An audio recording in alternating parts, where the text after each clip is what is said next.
On October 23rd, 2021, I had the opportunity to sit down and chat with members of the new and up-and-coming local Victoria band, Bonnuit. I spoke with Viny, Niddah.Nadda, and Drue. We chatted about how they formed over COVID, their new album that's been recently released off of White House Records, the importance of improvisation and really just playing together and playing off of each other and creating meditative sounds that they dig, and just being a really awesome group of people that make music because they love doing it. My name's Drue. I play guitar and vocals in Bonnuit. My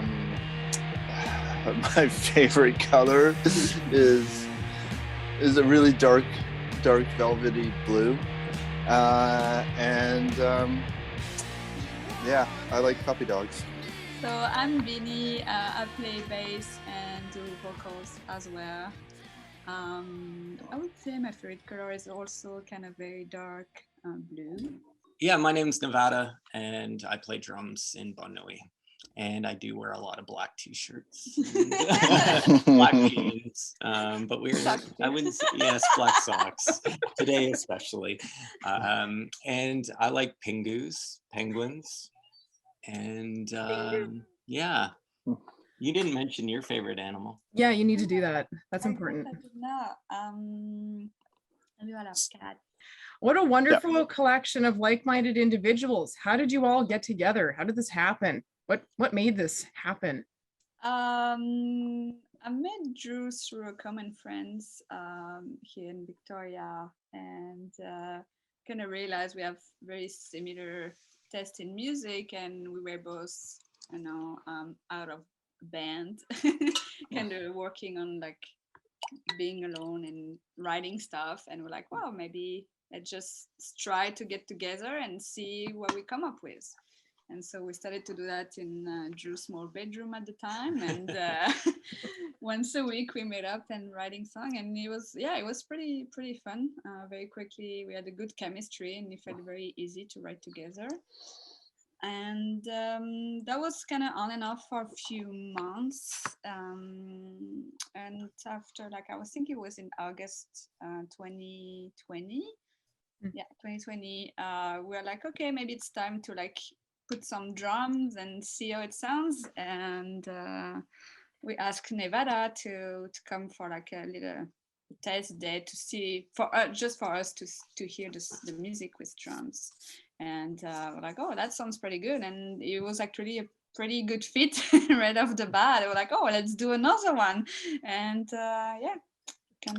we were scheduled to go to France together, and this was before restrictions and all that, and it was our window of opportunity because Viny hadn't seen her family in over 3 years. And so we did one jam and it worked out really well.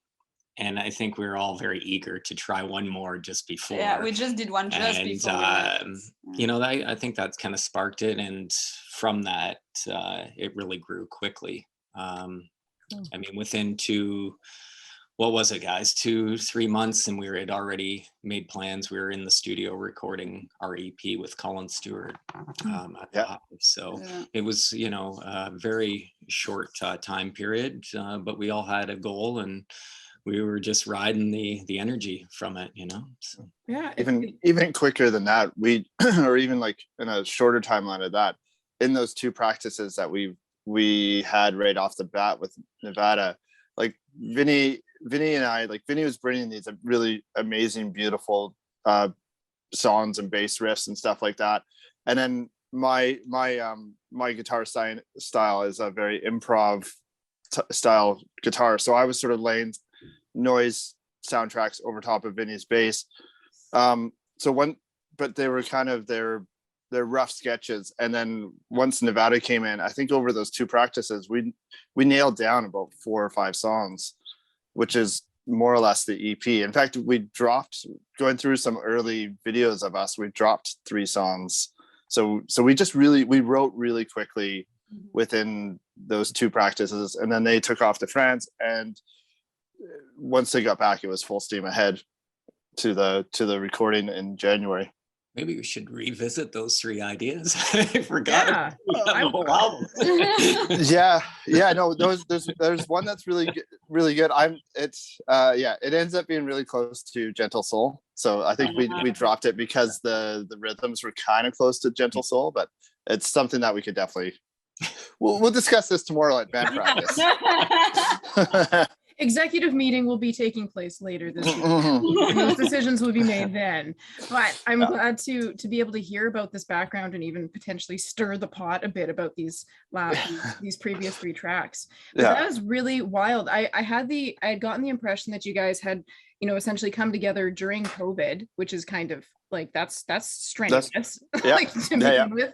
But it's also kind of cool because I've just my own observations. It's been like these pressure cookers of people's creativity over the pandemic, where people have, suddenly gotten this idea, or they've felt like I've got some time to reflect and I can do these things.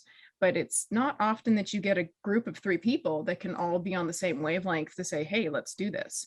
So that is pretty darn cool.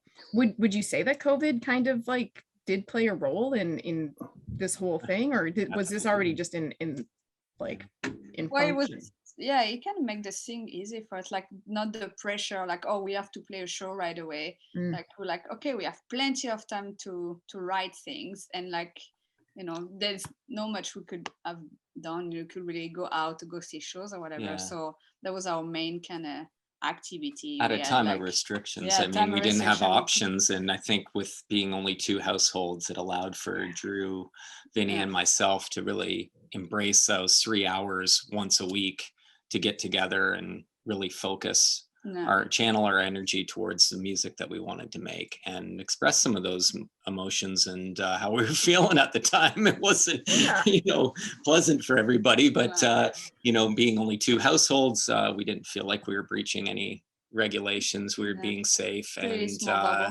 kept our bubble tight and looked forward to those times. They were sacred to enjoy.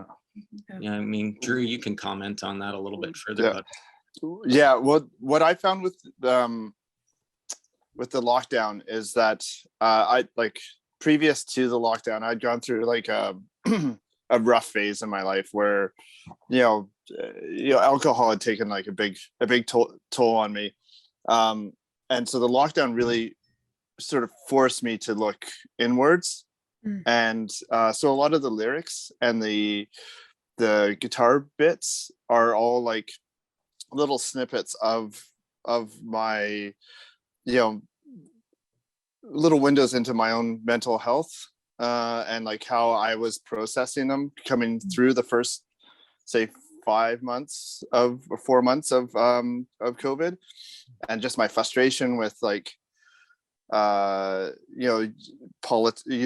politics and just the world around me.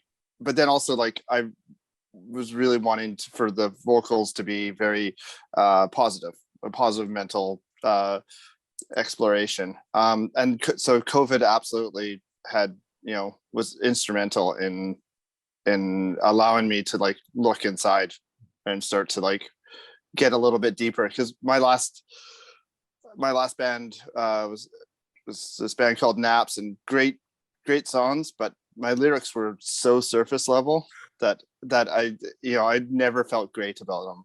And this one I'm feeling way more comfortable with and proud of the lyrics, sort of thing. So cool. Well, I didn't intend to completely follow my direction of questions, but it's not flowing in this way. But everything that I've listened to, like your bass, Viny, is just, it totally pulls me in. But the way the lyrics are expressed, the drumming, it's a very introspective band, and energy that I get from it. Everyone gets a different vibe from music and art that they see, and they experience. But for me, it's introspective, and I really, really love that. It just exudes that. And so I'm getting the sense, based on what you're saying, Drue, that there is a fair bit of introspection that has gone into perhaps inspiring some of the music that you guys have made together. We do everything with 100% passion. Like when we go into the jam space, it's not just stand there and work on something. It's moved to the music, and like, we're quite supportive, and we challenge each other at times. It's all about how the noises make each of us feel. And so if something's not making us feel very good, then we look at it so that it does touch us. And that's one of the things that we've said right from the get-go. And this is actually Niddah was brought this up, is that this band is for the three of us when it really comes down to it. Like, we play, I love the fact that, when we release this, it's got some, a lot of like really positive feedback, but at the end of the day, it's for the three of us to enjoy. And so if we're not enjoying playing it, then we don't play it. So that's that. For me personally, this is my real first band. I had one when I was 16 years old, but that doesn't really count. Awesome. Hey, I'm so glad. That's the real serious band. So it's true, when we started like to get more serious and to play show, that was the main thing, be like, that's us, that's our Bobo. And that was a very reassuring way to see things. And I felt very comfortable, and there's nothing like I need to prove something or whatever. It's just very, I don't know, like a little, family. I don't know, to like. Yeah, we're very much supportive of each other. Yeah, it's no competition. There is no like ego, like to have to show off or anything like it. And it feels. I think it's natural. Yeah, so I say like we play for us, play the music we like, and it's very much with the emotion we have at the time. So it's not like writing to, please or like to make people like what we do. It's just like, if you like it, that's great. If you don't like it, well, we do like it. Yeah. So. I think that's really important for us, because as musicians, I mean, especially like Viny being her first experience, that's something that you got to really enjoy the moment of. I've been fortunate to play in a lot of bands and record in the past, Drue the same. But there's a great energy, a great sense of energy in life to what we have as this little group here of the three of us, and these decisions that we make and the music that we make seems very honest and true to what our interests are. We're not trying to fit in, to a certain genre or whatnot. I mean, we all have influences, and actually it's nice because we share a lot of common influences, but, I think that it is about the integrity and playing with conviction and, feeling that energy, the three of us, and then that translates out into the crowd, because they can see how much, we're immersed into it when we're playing it live, right? So. Yeah, no, it's beautiful. It's beautiful. And that's exactly there's an authenticity that you just get. I know it's just social media, and social media is one way of projecting a person, but that's primarily how I've been exposed to you guys. And I think that's how a lot of us have been, because, the way things are, aside from all the shows that we should talk about that you have been playing recently. But there's a beautiful authenticity. And I know that if we really are honest, at the end of the day, I think any band primarily chooses to play what they want to play. They're not going to say, oh, I'm going to just play this shit because someone else wants me to. But, there's a difference in the way you're expressing it, to me at least. I feel like it mirrors this approach that perhaps many of us have come away from COVID with, which is like, I've got only so much time in a day. I've got only so much time in my life. I want to spend it on the things that really mean something to me. And I'm going to really put myself into those things. And sometimes that just takes assessment, like what is actually important to me? What do I really want to spend my time on? Even like, what actual project within my music, my art, and I really get that vibe from you guys, which is really cool. That's why I want to talk to you. It's awesome. And I like the music. Fucking rad. Yeah. Thank you. Awesome. Don't worry about it. Now, before we fly into all of the cool stuff that's going on, like you've got your album release, you've played shows, there's a video. Both of you, or all three of you, have mentioned this element of improv or noise, or just a little bit of like off the cuff, and I would say almost, from hearing what you've said so far, playing off of each other. Do you want to speak to a little bit of that and how that is a part of Bonnuit?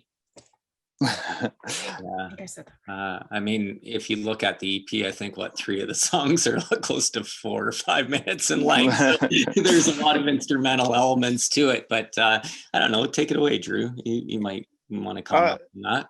Yeah, I mean, yeah, I think a lot of like my background in playing guitar, it was is you know, is a lot of yeah, I grew up in the Cowichan Valley. I grew up with Dan Beckner from Wolf Parade, and so watching him play guitar, and just seeing that like you can, you know, you can just taking away the idea that you have to play chords, and you know, every string, every fret is a noise, and some noises are good, some noises are bad, and that's always been my take on playing music. So I just look at the guitar as different ways to make noise. And then I've always, any band that I've been in, I've enjoyed when it can be loose, like we can experiment and you know, get a little crazy sometimes. And so the really beautiful thing about Viny and Nevada is that they're so locked in on the rhythm, like it often, it blows me away that this is Viny's first band. Like she's one of the most solid bass players in, you know, that I can think of. Her ability to lock into the beat is incredible. So that allows me to like get a little loose and crazy, and quite oftentimes come up with noises that, you know, are going to be just a one-off type thing, and they work, and it's great. And I love that. I love how every show is going to be different. Every show is going to, you know, have just different elements to it. But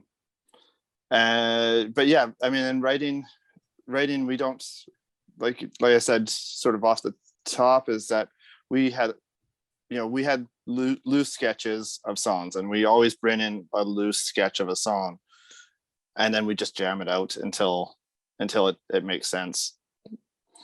So yeah, I don't know. I think that's sort of the improv section. I mean, I also play in Punk Jams, which is an improv punk rock band. So River, right? Yeah. What's that? Powell River. Yeah. So that's, you know, yeah, improv music has always just sort of been my go-to anyway. Well, Sabine, we got to share the Rock Lottery the one year. That was with Jimmy, I think, was playing bass and guitar. That's right. Jimmy was. Yeah, Jimmy was in our clutch for that one. Yeah. That was really cool. Very improv and very, you know, totally the vibe. I really admire that. I feel like there's room for meditation, or like, that sounds funny. Oh, that's good. That's a great way to describe it. That, because yeah, quite often it's a meditation. You lose yourself in that rhythm. Yeah, and then it'll be, you know, there'll be, Nevada will give me a signal, and it'll like pop out of it and be like, oh, okay, we're back to this part.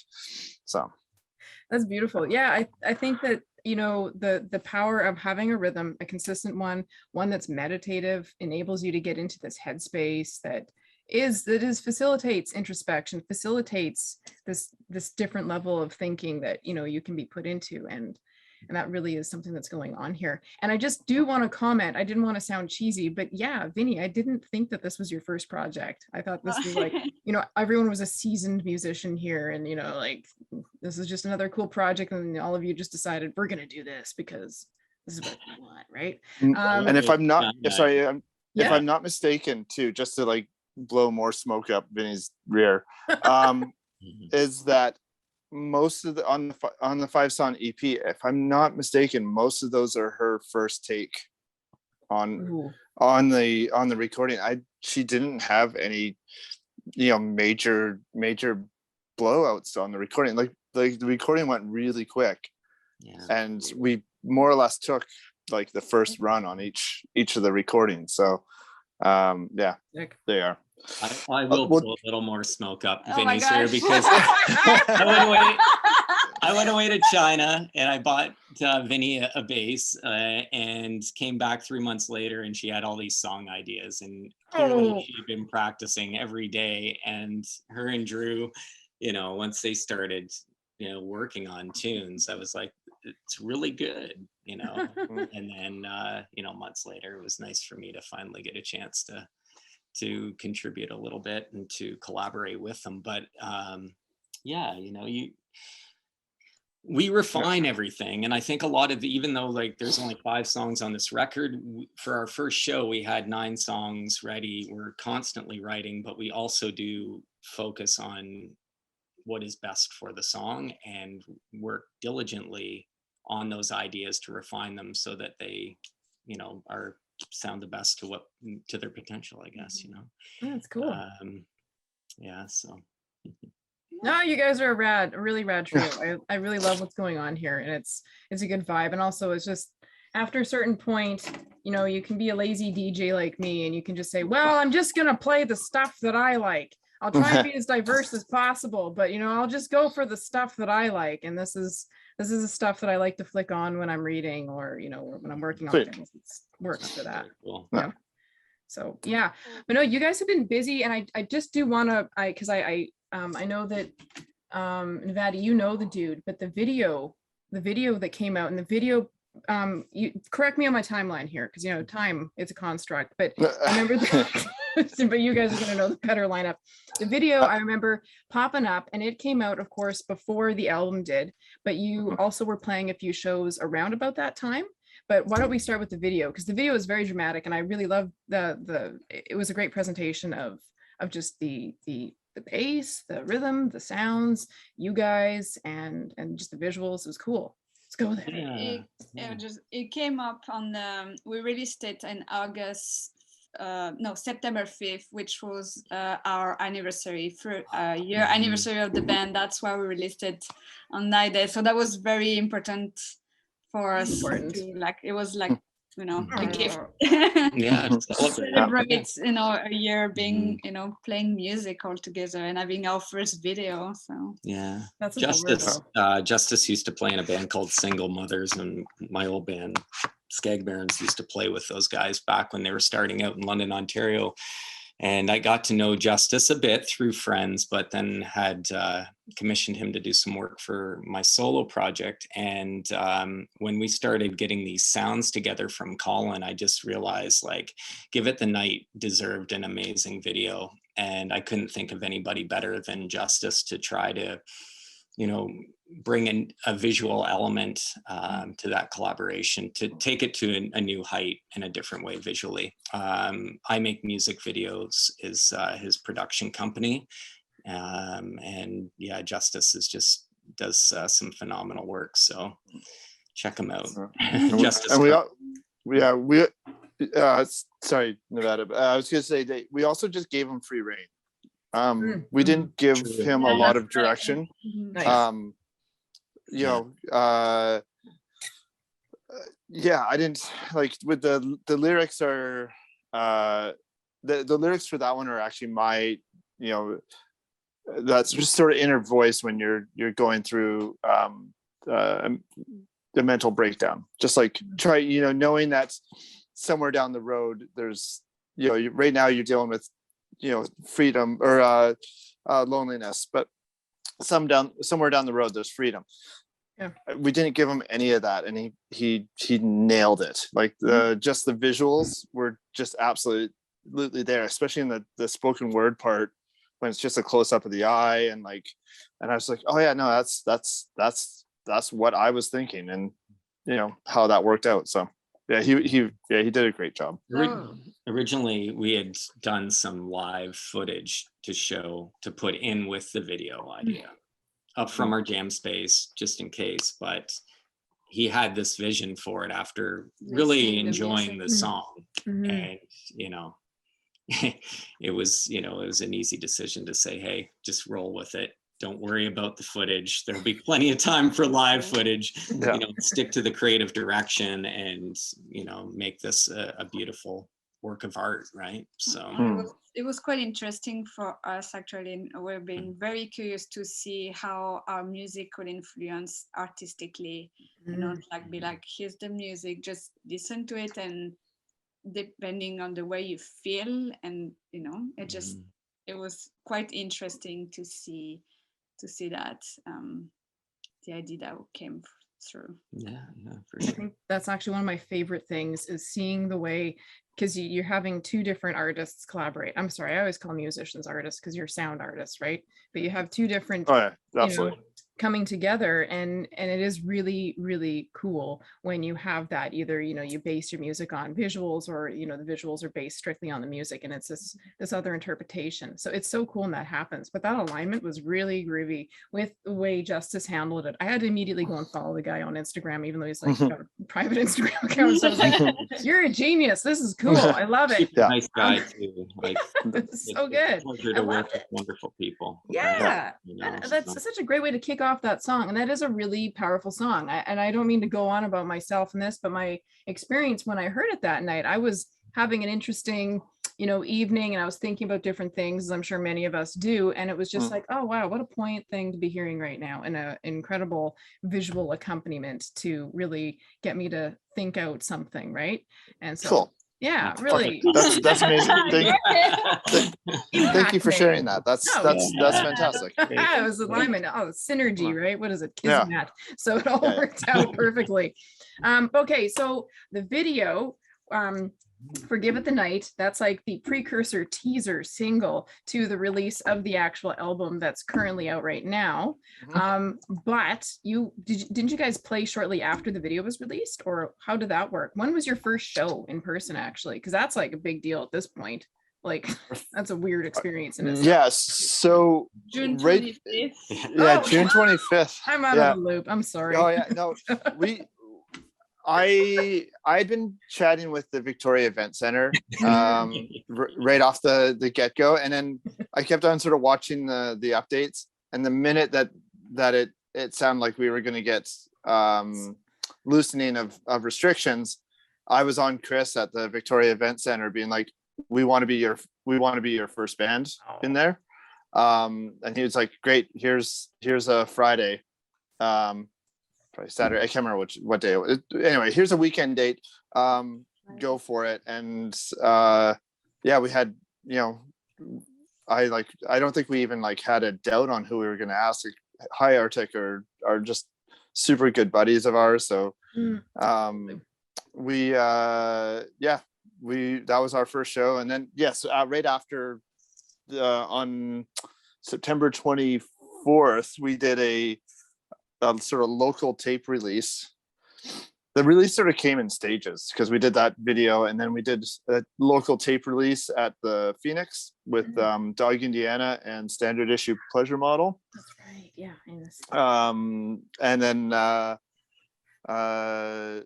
feel like there was another show, but maybe we only played. Oh no, we played Victoria Event Center with the Rival Gang, and that show we don't talk about. Oh, why not? It was interesting night. Things happened that It night. was a fill-in date when somebody dropped out. Show, so Yeah. Stress. And so we just I unfortunately unfortunately, I think a lot of the more aggressive hardcore bands, the lockdown is really hard for them, because that music just makes you want to get up and slam against each other, and and Rival Gang are John was one of my best friends, so I really wanted to play with them, but it was hard for the audience to stay still, so it just created a lot of there was just a lot of energy in the room that didn't really end well. So wasn't conducive really to the setup for the Vic Event Center. I mean, those guys are awesome at what they do. Absolutely. Tables and everything. That would be hard when people want to get up and move for that. And I've heard that. I mean, and I'm with the restrictions now starting to ease up, I'm excited for the bands like Fully Crazed and the Narnars and the Rival Gains and what's it, the Pardon Me's and the You First, which is the new like Me First and the Gimme Gimmes Right. version. So all those bands that are really exciting and like high energy, I'm excited for those bands because they're going to get their, they're now going to be able to play properly. We're a band where it's all right for people to sit or sway. We're There's lots of moves you can do on a chair. so yeah, exactly. It's moving that's okay for COVID moving. I guess people say shoegaze. Yes. But yeah, I thought it was something a little bit more embarrassing, like somebody had an accident on the stage and changed their pants or something. I don't know. No, that's good. But this is good either. So. Knock on wood. I didn't think it'd be you guys. Like maybe, I don't know, something happened and God knows. That sounds actually like maybe a very long time ago Logan's incident, and I don't know if that's going to be the case anytime soon. At any of the places we're at right now that are rolling. Okay, no, that's really great. So you guys have actually logged a number of these experiences, so it's not really that startling or uncomfortable anymore. It's like, this is okay. We're playing in front of people, so what? It's cool, All right.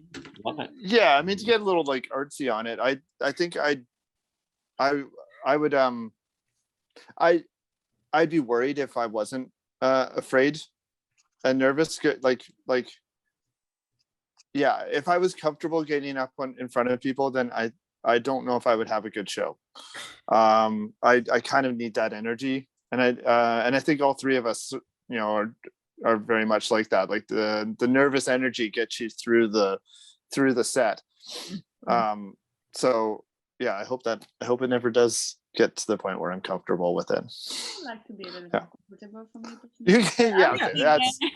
That's actually, Viny, if you don't mind me asking, because I didn't know like this was more of like a new adventure for you with the first show, I suppose, on June 25th. Was it like a bizarre feeling? Because not only is it like the first time in a while performing in front of people, but also like having to be in a public setting and be like, hi, I'm in front of you. Was it uncomfortable, or how did it feel? Like at first it was like very stressful. Like the day before I didn't sleep very well. Like I was like keep very overthinking it, and before also but we had kind of a little moment, all the three of us, just getting on stage and like have a hug and be like, okay, let's do it. And we also have like a little plan. If we don't like feel good or whatever, just like instead of facing the public, just turn and facing each other. So a few times we had just like at the practice, or we like in that little room and just looking at each other, and we had a few times those moments, and it felt very good and comfortable. So that was very, very reassuring.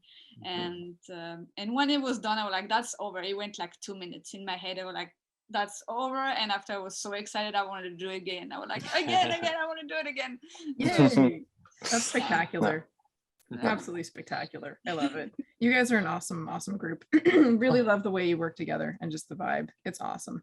My God. Okay, so let's talk about the album. That just was recently, as they say now, dropped. Like it was an egg laid. So you recently dropped that. Just, what was it, on Friday actually as well? Or yes. I got a date right. Time is only a construct sometimes. This is good. Awesome, lovely. Okay, let's talk about this. This is, you were mentioning earlier, you have definitely more material, but this is the material that you decided, let's put it together now and let's make this happen. But it came together really good while you're recording. So yeah, I mean, it's a 5-song EP that we recorded up at the Hive with Colin Stewart. It was all live off the floor. Cool. Very few overdubs, very true to our sound and style. Drue, do you want to talk a little bit about the release of it? Yeah, because you're also on White House Records. Yeah, off White House Records. Yeah. So Laura Lee from Off White House and I have been in the same circles for a long time. We were both in Vancouver playing in bands. I don't think we ever really fully crossed paths too much there. but we both have a love of bands like Unwound and any sort of shoegazy, like My Bloody Valentine and stuff like that. So over the years, and Jazz Master Guitars. So over the years, we were sort of stayed in touch, and then she sort of started dropping these little things about wanting to open her record label out to other bands instead of just as like a her project type thing. And I knew that Bonnuit was like coming along, and we were starting to record, and I had sort of fed her some little snippets of songs and stuff like that, and yeah, I think at the end of it, it just sort of worked out that she wanted to put us out on her label, and yeah, it's been great. We've made some great connections with bands in Kalamazoo and the band called Bronson Arm. Super awesome. And yeah, I mean, yeah, it's a really cool label. We fit in really well there as a noise rock band. We're probably a little more on the experimental side of their music, but or of their label, but yeah, we fit in there fairly well, and it's been great. The release is I had a hard time sleeping last night because I was just so full of love that like had come towards us. I listened to a couple different radio shows where we got played, and like just I'm getting teary thinking of, like, just hearing this, but like the people's words about the songs that we've poured so much energy in, and to see that it's landing with people is just like really and it's just really beautiful. And it's been really nice. It's just been really nice to have people get it. So very cool stuff. Yeah. And I'm going to be playing the full album on the show. Great. That's today. Amazing. Yes, today. And I'm looking forward to doing that. And I'm looking forward to the next show that you guys will be playing, which I will finally get my caboose out and attend, because I have missed many of them already. So yeah. So the next one that's on the books right now, and the band hasn't really discussed this, but we're going to be playing Quadratic Sound on November 13th. It's looking like it's Dog Indiana. It's going to be playing with us. Good pair. And then there's still going to be one other band, which is to be named. We're working on trying to find a underage band, because I think there's I really don't want to fall into the I want to be inclusive with everybody. I want to make sure that we're just recently I was involved with the Making Spaces Safer workshop that was hosted at the Phoenix, and we had this fantastic round table after the discussion, and I didn't realize that there's quite a queer scene here that's never really felt comfortable playing at Logan's, and they do their own shows and don't really. A few of those bands don't really advertise to the sort of general public, because it's the punk scene here unfortunately can at times not be very inclusive, and kind of scary. So that sort of came up. So I'm trying to sort of reach out so that we can meld some of these scenes together in a very like inclusive way. Also, Andy from Cavity brought up the fact that there's a whole underage, all age scene out there that a lot of the older bands aren't involved in, and I would love to be involved with that. I think that's that there's a lot of inspiration in seeing all ages bands. So that's so I'm hoping to bring in an all ages band for an all ages show at Quadratic Sound on the 13th. Yeah, no, I think that's wonderful. A friend of mine is a partner of is one of the partners of Quadratic Sound, Emily. Oh, And okay. yeah, and the great thing about Quadratic Sound is that it is an all ages space. So, Mhm. I think the beauty of, yes, there's been a shift with a lot of the different venues in town. And yes, I know what you mean about the whole conversation about Logan's. It's, you got to sort of know how it rolls in order to feel Mhm. comfortable in there. But with having this shift, having this sort of like, distraction, there can be rebirth of other areas. And I think in the 100%. process, there will be more all ages venues, and maybe even more of an emphasis on that, permitting more of these sorts of, inclusive and diverse spaces Yeah. and music and shows. So I think that's fantastic. Yeah, absolutely. Yeah, it's going to be quite important to me. I think a lot of my hero, like the bands I looked up to, did a lot of, like, if they played a bar show, they would follow it up with a all ages show sort of thing. And I'm not saying that that's necessarily, I want Bonnuit to go all like Fugazi and be very strict on our like, we're only going to play, if we play a bar show, we play an all ages show. But I want to make sure that we play, like, we're open to playing, all ages, house parties, bars, whatever. I think that it's important to, include everybody and create a scene that's safe.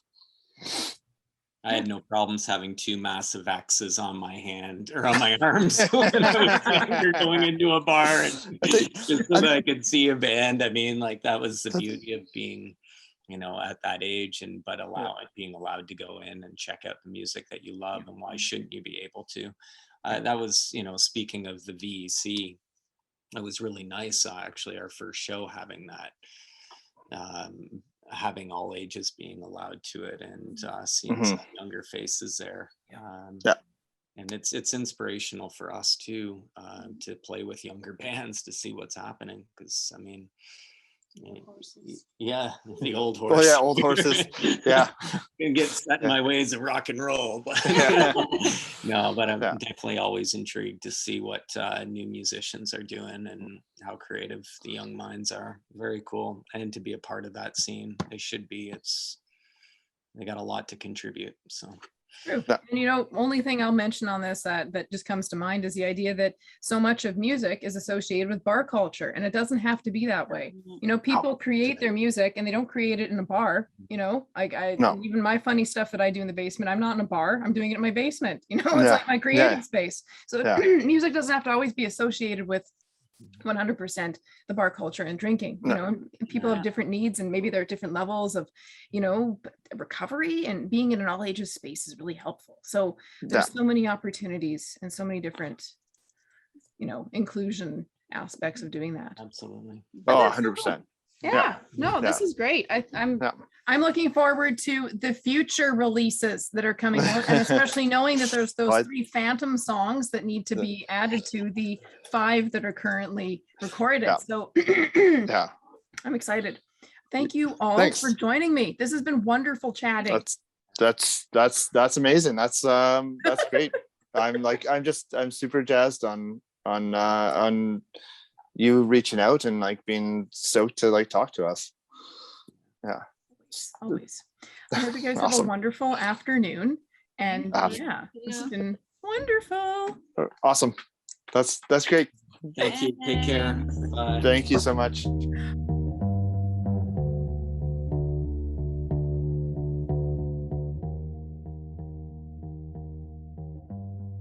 I want to thank Viny, Nevada, and Drue for chatting with me. It was an absolute blast, and I look forward to seeing you in person at Quadratic Sound on November 13th. Stay tuned for the entire Bonnuit new album.